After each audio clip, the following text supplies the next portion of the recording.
Blood group system को सबसे पहले कार्ल लैंडस्टीनर ने डिस्कवर किया। एबीयू ब्लड ग्रुप सिस्टम को जो जीन कंट्रोल करती है, इस जीन का नेम है आई और ये क्रोमोसोम नंबर 9 के ऊपर पाई जाती है। लेकिन सिर्फ जीन आई ब्लड की कंपोजिशन और उसकी फिनोटाइप को इफ़ेक्ट नहीं करती, बल्कि कुछ और जीन्स भी हैं जो कि ब्लड की कंपोजिशन और इसकी फिनोटाइप को इफ़ेक्ट करती हैं।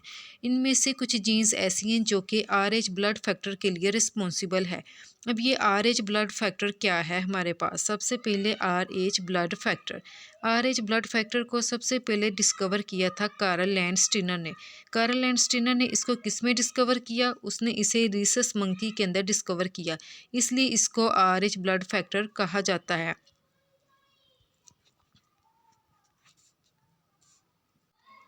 RH ब्लड फैक्टर अगर बात की जाए तो बेसिकली ये एक प्रोटीन है, ये एक एंटीजन है। एंटीजन्स किससे मिलकर बनती हैं? प्रोटीन से। तो RH ब्लड फैक्टर जो है, इसको हम लोग डिवाइड कर सकते हैं कि ये पॉजिटिव हो सकता है या फिर ये नेगेटिव हो सकता है। किस बेस पर? एंटीजन की बेस पर, कि अगर RH ब्लड फैक्टर के अंदर एंटीजन्स प्रेजेंट है तो इसका मतलब है कि ये RH पॉजिटिव है। लेकिन अगर इसके अंदर एंटीजन्स एब्सेंट है तो इसका मतलब है कि ये RH नेगेटिव है। अब यहाँ पर हम लोग RH ब्लड ग्रुप सिस्टम के बारे में बात करेंगे। इस RH ब्लड ग्रुप सिस्टम को 3 जीन्स कंट्रोल करती हैं। एक जीन का नेम है C, दूसरी जीन का नेम है D और थर्ड जीन का नेम है E। ये 3 जीन्स जो कि C, D और E, ये RH ब्लड ग्रुप सिस्टम को कंट्रोल करती हैं। अगर हम क्रोमोसोम के ऊपर देखें कि इन जीन्स की लोकेशन कहाँ पर है, तो यहाँ पर मैं सबसे पहले क्रोमोसोम को ड्रा करती हूँ। अब इस क्रोमोसोम के ऊपर फॉर एग्ज़ाम्पल 2 लोकस है, उनमें से जो एक लोकस है उसके ऊपर हमारे पास D जीन्स है, जबकि जो दूसरा लोकस है उसके ऊपर हमारे पास D और E जीन्स हैं। तो यहाँ पर 2 लोकस है, बेसिकली यहाँ पर 2 लोकस है और 2 लोकस के ऊपर 3 जीन्स पाई जाती हैं। और वो 3 जीन्स कौन कौन सी है? एक है हमारे पास D, दूसरी है हमारे पास C और E। यानी कि जो D जीन्स है हमारे पास, ये ऊपर वाले लोकस के ऊपर पाई जाती है और जो नीचे वाला लोकस है उसके ऊपर C और E जीन्स पाई जाती है। अब इसके अंदर देखा जाए D, C और E जीन्स को, जो कि RH ब्लड ग्रुप सिस्टम को कंट्रोल करती है, इसमें जो मोस्ट इम्पोर्टेंट हमारे पास जीन्स है वो है हमारे पास D। अब इस D जीन को देखें तो इसके 2 एलील्स हैं, एक है कैपिटल D और दूसरा है हमारे पास स्मॉल d। तो जो कैपिटल D है ये स्मॉल d के ऊपर डोमिनेंट है और जो स्मॉल d है ये हमारे पास क्या है? ये रिसेसिव एलील है। तो जो रेड ब्लड सेल्स हैं इसके ऊपर जो जीन्स होती हैं, जैसे कि हमने कहा कि यहाँ पर कैपिटल D है हमारे पास और एक है हमारे पास स्मॉल d। तो RBCs के ऊपर RH फैक्टर प्रेजेंट होते हैं। RH फैक्टर्स क्या होते हैं? ये एंटीजन्स होते हैं, तो इसको हम लोग RH एंटीजन्स भी कह सकते हैं। तो यहाँ पर हम लोग जो है D की जीनोटाइप अपने पास बनाएंगे कि कब कब RH फैक्टर प्रेजेंट हो सकता है। तो D की जीनोटाइप हमारे पास कैपिटल D भी आ सकती है, इसके अलावा कैपिटल D स्मॉल d भी आ सकती है और एक हमारे पास स्मॉल d भी आ सकती है। यहाँ पर हम लोग देख सकते हैं कि हमारे पास जो कैपिटल D है ये हमारे पास क्या है? दोनों ही डोमिनेंट है। इसका मतलब क्या है कि रेड ब्लड सेल के ऊपर जो RH एंटीजन है वो क्या है? प्रेजेंट है। तो इस केस के अंदर RH एंटीजन प्रेजेंट होगी और हम कहेंगे कि ये RH पॉजिटिव है पर्सन। लेकिन यहाँ पर दूसरी हम लोग देख सकते हैं अपने पास जीन जिसके एलील्स हैं कैपिटल D और स्मॉल d। तो यहाँ पर D प्रेजेंट है, कैपिटल D वाला, इसका मतलब है यहाँ पर जीन हमारे पास डोमिनेंट है। तो यहाँ पर भी एंटीजन प्रेजेंट होगी और हम लोग इसको लिखेंगे RH पॉजिटिव।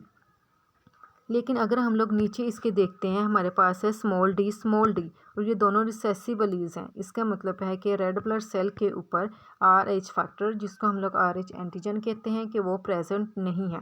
तो ये हम कहेंगे कि ये हमारे पास RH नेगेटिव है। तो इसका मतलब है कि हमारे पास RH पॉजिटिव कब होगा और RH नेगेटिव हमारे पास कब होगा। अब यहाँ पर हम लोग इसे डिस्कस करेंगे कि हमारे पास RH पॉजिटिव कब आएगा और हमारे पास RH नेगेटिव कब आएगा। RH पॉजिटिव हमारे पास तब आएगा जब हमारे पास जीनोटाइप होगी RH आर एच, या फिर हमारे पास कैपिटल आर एच और फिर हमारे पास स्मॉल आर एच होगी। और आर एच नेगेटिव हमारे पास कब आएगा? जब हमारे पास स्मॉल आर एच और small R H. R H positive हमें क्या बताता है यहाँ पर कि जो हमारे पास एंटीजन है, आर एच फैक्टर है, ये रेड ब्लड सेल के ऊपर प्रेजेंट है। और आर एच जो नेगेटिव है ये हमें बताता है कि रेड ब्लड सेल के ऊपर जो एंटीजन है वो प्रेजेंट नहीं है, आर एच नेगेटिव। अब यहाँ पर हम लोग इसकी इम्पोर्टेंस को देखेंगे। आर एच ब्लड ग्रुप के अंदर आर एच एंटीजन के अगेंस्ट कोई भी एंटीबॉडीज़ नहीं होती। लेकिन अगर एक पर्सन है जिसके अंदर आर एच एंटीजन प्रेजेंट ही नहीं है, अगर हम लोग उसको आर एच एंटीजन का एक्सपोजर करवाते हैं तो उस पर्सन की बॉडी स्टिमुलेट हो जाती है और वो फिर आर एच एंटीबॉडीज़ की प्रोडक्शन स्टार्ट कर देती है। यहाँ पर हम लोग देख सकते हैं कि जो आर एच पॉजिटिव है वो प्रोड्यूस करता है, उसके ऊपर होती है एंटीजन। जब उसके पास एंटीजन होगी तो इसका मतलब है कि उस एंटीजन के अगेंस्ट एंटीबॉडीज़ भी होंगी उसके अंदर। अगर हम लोग यहाँ पर आर एच नेगेटिव को देखते हैं तो इसके अंदर कोई भी एंटीजन प्रेजेंट नहीं होती और ना ही उसके अंदर कोई एंटीबॉडीज़ प्रेजेंट होती है। फॉर एग्ज़ाम्पल यहाँ पर मेरे पास ये एक रेड ब्लड सेल है, इस रेड ब्लड सेल के ऊपर एक एंटीजन प्रेजेंट है, ये है इसके ऊपर एंटीजन प्रेजेंट। जब रेड ब्लड सेल के ऊपर एंटीजन प्रेजेंट होगी तो इसका क्या मतलब है कि ये आर एच पॉजिटिव है। लेकिन अगर यहाँ पर एक और हमारे पास रेड ब्लड सेल है ये वाला, और यहाँ पर इसके ऊपर किसी भी किस्म की कोई एंटीजन प्रेजेंट नहीं है, तो इसका मतलब क्या है कि ये वाला आर एच नेगेटिव ब्लड है हमारे पास, आर एच नेगेटिव। तो आर एच पॉजिटिव वाले के ऊपर एंटीजन प्रेजेंट होती है और आर एच नेगेटिव वाले के ऊपर एंटीजन प्रेजेंट नहीं होती। अब यहाँ पर हमें पता है कि आर एच पॉजिटिव वाले के ऊपर एंटीजन प्रेजेंट है। जब एंटीजन प्रेजेंट है तो इसका मतलब क्या है कि इसके अंदर एंटीबॉडीज़ भी प्रोड्यूस होंगी। लेकिन जो आर एच नेगेटिव वाला है हमारे पास, आर एच नेगेटिव वाला, तो इसके अंदर कोई भी एंटीजन नहीं है। जब एंटीजन ही नहीं है तो इसका क्या मतलब है कि इसके अंदर एंटीबॉडीज़ प्रोड्यूस नहीं होंगी। लेकिन ये कि अगर हम लोग ये करें कि ये आर एच जो नेगेटिव वाला हमारे पास पर्सन है, तो इसको अगर हम लोग गलती से आर एच पॉजिटिव वाले का ब्लड दे दें तो इस आर एच नेगेटिव वाले पर्सन के अंदर क्या होगा कि ये जो एंटीजन है, आर एच पॉजिटिव वाला जो पर्सन है इसके अंदर क्या है, एंटीजन होगी। तो जब इसके पास एंटीजन है तो इसका मतलब है कि वो एंटीजन एंटीबॉडीज़ भी प्रोड्यूस करती होंगी। तो इस तरह जो आर एच नेगेटिव वाला पर्सन है उसकी बॉडी के अंदर एंटीबॉडीज़ जो हैं वो प्रोड्यूस हो जाएंगी। यानी कि आर एच नेगेटिव वाला पर्सन है, अगर उसको गलती से आर एच पॉजिटिव वाले का ब्लड लग जाए तो आर एच पॉजिटिव वाले के अंदर एंटीजन्स तो प्रेजेंट है तो उसके अगेंस्ट एंटीबॉडीज़ प्रोड्यूस होंगी। तो आर एच नेगेटिव वाले पर्सन के अंदर एंटीबॉडीज़ प्रोड्यूस होना शुरू हो जाएंगी। लेकिन अगर दूसरी बार फिर गलती से आर एच नेगेटिव वाले को आर एच पॉजिटिव वाले का ब्लड लग जाए तो फिर जो इस आर एच नेगेटिव वाले की बॉडी के अंदर जो एंटीबॉडीज़ प्रोड्यूस हुई होंगी वो वाली एंटीबॉडीज़ क्या करेंगी कि आर एच पॉजिटिव वाले की जो एंटीजेंस होंगी उसको किल करना स्टार्ट हो जाएंगी। जब आरबीसीज़ को वो किल कर देंगी तो उस पेशेंट के अंदर ब्लड की डेफिशिएंसी हो जाएगी और इस तरह उस पर्सन की डेथ हो सकती है। इसके बाद है R H incompatibility. R H incompatibility से हमें ये पता चलता है कि क्या आर एच पॉजिटिव और आर एच नेगेटिव वाला जो पर्सन है कि क्या वो एक दूसरे को ब्लड दे सकते हैं या फिर नहीं। फॉर एग्ज़ाम्पल अगर हमारे पास आर एच पॉजिटिव वाला पर्सन है वो अपना ब्लड डोनेट करना चाहता है, हमें पता है कि जो आर एच पॉजिटिव वाला पर्सन है उसका जो ब्लड सेल है ये है उसका ब्लड सेल, उसके ब्लड सेल के ऊपर क्या होगा कि एंटीजन्स यहाँ पर प्रेजेंट होगी। जो आर एच पॉजिटिव वाला पर्सन है उसके पास एंटीजन प्रेजेंट होगी। तो अगर हमारे पास जो आर एच पॉजिटिव वाला पर्सन है अगर वो अपना ब्लड देता है, ब्लड किसको देता है, वो आर एच नेगेटिव वाले को। आर एच पॉजिटिव पर्सन के ब्लड के अंदर एंटीजन ए है और वो एंटीजन ए क्या करेगी, वो एंटीबॉडीज़ प्रोड्यूस करती हैं। तो जब हम आर एच पॉजिटिव पर्सन का ब्लड आर एच नेगेटिव वाले को लगा देते हैं तो आर एच नेगेटिव वाले के अंदर एंटीजन होगी, तो वो वाली एंटीजन क्या करेगी, एंटीबॉडीज़ प्रोड्यूस करना शुरू हो जाएगी। तो इस तरह आर एच नेगेटिव वाला वो जो पर्सन है इसकी बॉडी के अंदर एंटीबॉडीज़ होंगी और वो किसके अगेंस्ट होंगी, आर एच एंटीजन के अगेंस्ट होगी। अब अगर इस RH नेगेटिव वाले पर्सन को अगर दोबारा फिर इसको RH पॉजिटिव वाले का ब्लड लग जाए तो इसके अंदर जो एंटीजन थी और उसने जो एंटीबॉडीज़ प्रोड्यूस की थी, तो अब वो उस एंटीजन को डिस्ट्रॉय करना स्टार्ट कर देंगी, उसको किल करना स्टार्ट कर देंगी। तो यहाँ पर हमें पता चला है कि RH पॉजिटिव वाला जो पर्सन है वो RH नेगेटिव वाले पर्सन को ब्लड दे सकता है या नहीं, वो उसको ब्लड नहीं दे सकता। दूसरी तरफ अगर हमारे पास RH नेगेटिव वाला हमारे पास पर्सन है, अगर RH नेगेटिव वाला ब्लड अपना दे किसको, RH पॉजिटिव वाले को, तो RH नेगेटिव वाले को हमें पहले से ही पता है कि RH नेगेटिव वाला जो पर्सन है उसके अंदर एंटीजेंस भी नहीं है, तो इसका मतलब है इसके ये एंटीबॉडीज़ भी प्रोड्यूस नहीं करेंगी। तो जब RH नेगेटिव वाले का ब्लड RH पॉजिटिव वाले के अंदर आ जाएगा तो यहाँ पर एंटीजेंस भी नहीं होंगी और इसके अंदर एंटीबॉडीज़ भी प्रोड्यूस नहीं होंगी। तो इसका मतलब है कि RH नेगेटिव वाला जो पर्सन है ये RH पॉजिटिव वाले पर्सन को अपना ब्लड डोनेट कर सकता है। इसका मतलब है कि ये इसके लिए कंपेटिबल है। तो RH पॉजिटिव वाला पर्सन RH नेगेटिव वाले को ब्लड नहीं दे सकता और जो RH नेगेटिव वाला है वो RH पॉजिटिव वाले को ब्लड दे सकता है। यहाँ पर ये इसको अपना ब्लड दे सकता है। Importance in pregnancy, RH factor जो है ये प्रेगनेंसी में बहुत ज़्यादा इम्पोर्टेंस है इसकी।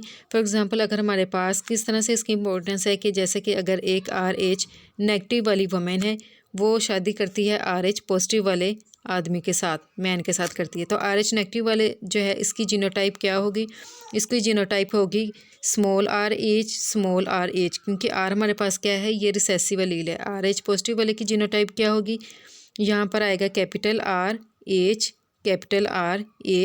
या फिर कैपिटल R H और फिर स्मॉल r h।